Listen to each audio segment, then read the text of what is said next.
Letakkan 2 tutup botol di atas magnet bulat. Kemudian letakkan selembar papan plastik di atasnya. Gyroskop yang berputar perlahan terangkat. Angkat papan plastik. Muncul pemandangan yang menakjubkan. Gasing bisa berputar di udara. Inilah cara kerja kereta maglev. Prinsipnya, sebuah sedotan tidak bisa dimasukkan ke dalam apel. Cukup tekan bagian atas sedotan dengan cepat. Apel akan tertusuk. Inilah kekuatan udara terkompresi. Jangan buang permen karet yang tersisa. Ubah menjadi bentuk kerucut. Saat permen karet tidak siap, pukul dengan kelapa. Kelapa ternyata bisa tertusuk. Inilah kekuatan fluida non-Newtonian. Buat lubang di dasar gelas dengan paku besi.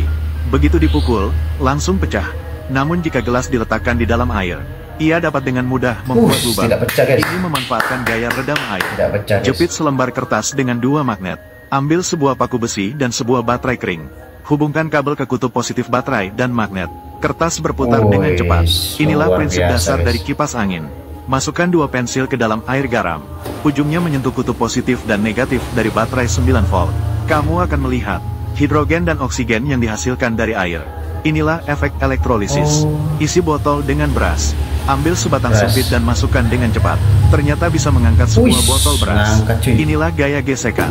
Gunakan pena laser untuk menerangi air bersih. Tidak terlihat cahaya yang menerobos. Cukup tambahkan sedikit susu ke dalam air. Maka Anda akan melihat jalur cahaya yang jelas. Inilah efek Tyndall yang terkenal. Meletakkan bola pingpong. Letakkan di atas lubang udara dari pengering rambut. Kamu akan menemukan bola pingpong ternyata bisa melayang di udara. Inilah prinsip Bernoulli yang terkenal. Ambil tusuk bambu dan kepala korek api bersama-sama. Gulung ke dalam kertas aluminium. Pipihkan bagian atasnya. Bersandar di tepi cangkir. Nyalakan korek api. Kamu bisa mensimulasikan peluncuran roket. Tidak disangka pendapatan dari keahlian turun-temurun ini begitu tinggi. Lihat berapa banyak orang yang telah dikalahkan. Berapa rata-rata pendapatanmu sehari, Kak? Sekitar 1.000 atau 2.000? Ya. Sekitar 1.000 atau 2.000 yuan? Ya. Mengandalkan 2 tangan pun masih kurang uang. Kak, apakah kamu menerima murid? Pendapatan ini sudah mengalahkan saya sebagai penulis eksklusif.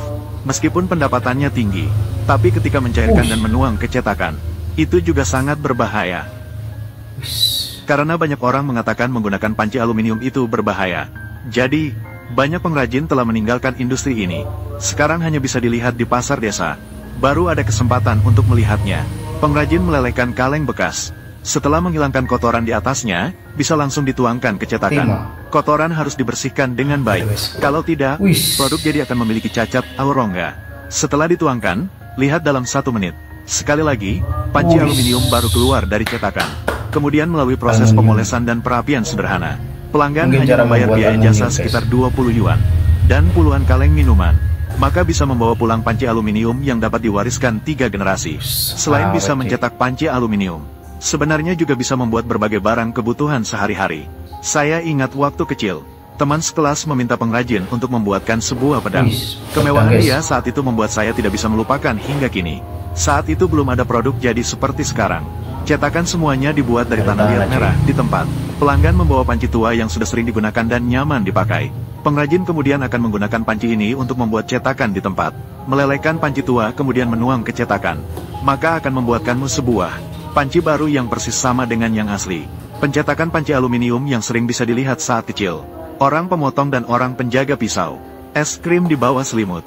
Dan juga biji semangka seharga 10 sen per gelas. Sekarang sudah sangat sulit untuk melihatnya lagi. Ini ban motor, guys. Jika roda belakang sepeda motor dipisahkan menjadi 2, apakah masih bisa berjalan normal? Faktanya, pertanyaan ini telah dijawab pada model kendaraan lain sebelumnya. Tidak hanya sepeda yang dimodifikasi dapat dikendarai dengan sempurna. Bahkan jika dirancang dalam 3 bagian, tetap sangat lancar, tanpa rasa aneh sama sekali. Namun, yang lebih meyakinkan adalah mobil. Desain roda bahu ganda terpisah. Anda hanya perlu menginjak gas. Di salju pun tetap bisa berjalan seperti biasa. Jadi, ingin menerapkan teknik pemisahan ban ini pada sepeda motor, tentu saja bukan masalah yang sulit. Pertama-tama, langkah pertama adalah menambahkan 1 ban utuh langsung pada roda belakang. 2 roda diikat dengan 2 batang logam lintang. Kemudian pasang 1 rantai penggerak. Roda belakang dapat menggerakkan ban ketiga. Uji jalan memastikan bahwa struktur ini cukup stabil. Segera diikuti dengan penggunaan mesin pemotong untuk membagi 2 roda belakang. Namun, ada masalah potensial di sini. Karena sepeda motor hanya memiliki 1 batang peredam kejut, mendukung 2 set ban utuh. Namun, begitu semuanya terbelah menjadi dua, sulit untuk dipastikan. Begitu keadaan sudah seperti ini, tidak ada pilihan lain selain mencobanya. Memberikan ban yang sudah dipotong, mengisi dengan selang hitam, digunakan untuk memberikan dukungan, memasang paku rivet, mengikat 2,5 ban ke sepeda motor. Pada saat ini, pelan-pelan memutar gas. Masalah yang sebelumnya terdeteksi muncul lagi. Guncangan yang kuat, hampir tidak bisa berkendara dengan normal. Untungnya, bisa meredakan dengan menyesuaikan kecepatan. Pada kecepatan rendah dan tinggi, bodinya bergetar cukup besar. Namun, jika dipertahankan pada kecepatan 20 mil per jam, maka bisa berjalan dengan stabil. Bagaimana? Bukankah ini sangat menakjubkan? Bengkel kecil di Lahore memang penuh dengan kreativitas. Karet alami yang sepenuhnya baru, dipadukan dengan kulit sintetis berkualitas tinggi sebagai bahan baku. Melalui proses ajaib oleh seorang ahli muda, maka dapat dibuat berbagai jenis penutup setir. Digunakan untuk menghindari lapisan kilap alami pada setir truk milik pengemudi truk. Sekeping karet elastis yang telah diproses sebelumnya, ingin membuatnya menjadi lapisan dalam penutup setir. Tukang berpengalaman berusia 18 tahun. Pertama-tama harus menggunakan pisau cutter, membagi dengan mata menjadi strip panjang dengan ukuran yang merata. Kemudian diletakkan kering di dalam cetakan vulkanisasi. Strip karet yang telah dipotong diletakkan di samping untuk disimpan. Dan cetakan vulkanisasi yang telah dipanaskan akan terlebih dahulu dilapisi dengan satu lapisan minyak zaitun secara merata untuk menghindari lengket selama proses pelepasan cetakan berikutnya. Kemudian mengambil strip karet yang baru saja disiapkan. Dengan hati-hati dan teliti menyebarkan seluruhnya ke dalam cekungan cetakan. Dengan semua persiapan sudah selesai, saatnya memasukkan cetakan ke dalam mesin vulkanisasi. Dengan memutar ulir pengencang di atas mesin secara manual, dan pemanasan tradisional dengan api arang di bawah mesin vulkanisasi, maka karet padat bisa cepat melunak. Sambil cepat menyelesaikan pencetakan karet, kemudian biarkan cetakan mendingin selama 20 detik. Cepat-cepat keluarkan dari cetakan. Dengan hati-hati ambil benda kerja mentah pelapis pelindung selagi panas. Langkah ini harus dilakukan oleh seorang ahli dengan pengalaman kerja 20 tahun. Mengoperasikan secara terpisah, agar dapat memastikan tidak merusak produk. Menyelesaikan proses pengeluaran benda kerja mentah dengan cepat. Meskipun cetakan yang digunakan di bengkel kecil baru saja melewati masa penyesuaian. Karena tingkat ketepatan sambungan internal tidak tinggi. Hal ini menyebabkan benda kerja mentah memiliki sedikit gerindra. Jadi manajer pabrik mengatur sepupunya untuk membersihkan gerindra ini secara manual. Memastikan produk bisa lulus sertifikasi 3C. Di sana, asisten sedang membersihkan gerindra. Di sini, tukang berpengalaman Laoba juga tidak menganggur. Mengeluarkan kulit sintetis baru yang dibeli dengan harga tinggi. Karena ukuran lembaran kulit yang utuh tidak cocok dengan ukuran yang dibutuhkan untuk membuat penutup. Tukang harus menggunakan penggaris logam khusus untuk mengukur dengan tepat sebelum memotong. Dengan cara ini, dapat menghindari pemborosan bahan baku. Ini dapat memungkinkan pemilik usaha untuk lebih cepat mengendarai Land Rover dan mencapai puncak kehidupan. Semua orang bisa melihat, kulit yang dipotong oleh tukang juga sangat rapi, untuk menghindari kulit mengalami masalah terkelupas selama penggunaan yang lama. Pemilik usaha kecil juga dengan bijak membeli pelat anti-slip. Ini tidak hanya dapat meningkatkan umur produk, tetapi juga dapat meningkatkan keamanan audio biau saat mengemudi. Menggunakan teknik pemanasan khusus untuk merekatkan mereka bersama-sama setelah itu. Untuk penempatan sambungan kulit yang terjamin. Teknik pengelasan panas yang digunakan juga lebih estetis dan sangat baik untuk menghindari masalah karena jahitan, menyebabkan masalah pada keindahan produk yang rendah. Inilah tuntutan ketat dari saudara Laoba terhadap kualitas produk. Sementara itu, bahan kulit luar juga telah selesai dibuat.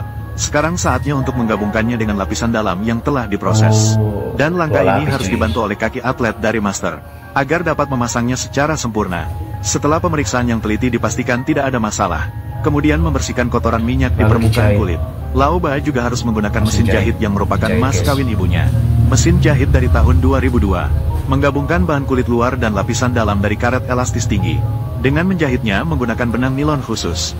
Untuk memastikan pelindung yang selesai dibuat dapat memenuhi syarat jaminan penggunaan selama 2,5 hari. Dengan berakhirnya penjahitan lapisan dalam dan luar, juga perlu memasang busa berbentuk di tengah pelindung untuk menghindari deformasi selama proses pengiriman. Sampai di sini, pelindung kemudi yang diproduksi secara massal telah berhasil dibuat. Menurutmu, bagaimana kualitas mereka? Laku Lee ingin mendapatkan ikan di saluran air. Namun ia terkejut oleh makhluk yang tidak dikenal. Kemudian Kulila mencoba menggunakan joran pancing lure. Ia melihat rumput di pematang sawah juga bergerak. Awal mula, kedua saudara itu ingin menggunakan joran pancing lure untuk memancing di saluran. Namun mereka menyadari ada bayangan besar yang melarikan diri. Bayangan itu menghilang di tempat yang dipenuhi dengan lamun. Kulila terus menggunakan joran pancing lure di tangannya. Tak disangka, rumput di pematang sawah bergetar. Keduanya merasa bingung dengan pemandangan aneh ini. Mereka sangat bingung. Maka terjadilah adegan di awal cerita. Meskipun Laku Li terkejut, tapi kedua saudara itu yakin pasti ada ikan besar di situ. Mereka memutuskan untuk turun tangan dan menyelidiki. Lubang di pematang sawah seharusnya adalah tempat persembunyian mereka. Hari ini harus menggali sampai dalam. Juga harus melihat apa sebenarnya benda itu. Dua orang perlahan membuka lubang di pematang sawah. Sebentar kemudian, mereka menarik keluar seekor ikan yang beratnya lebih dari 1 kilogram. Tetapi mereka merasa, di dalam sini pasti tidak hanya ada satu ikan kecil. Jadi, mereka kembali memasukkan tangan untuk meraba. Tak disangka, mereka digigit oleh sesuatu di dalam.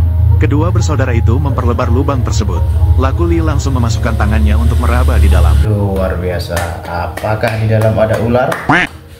Luar biasa.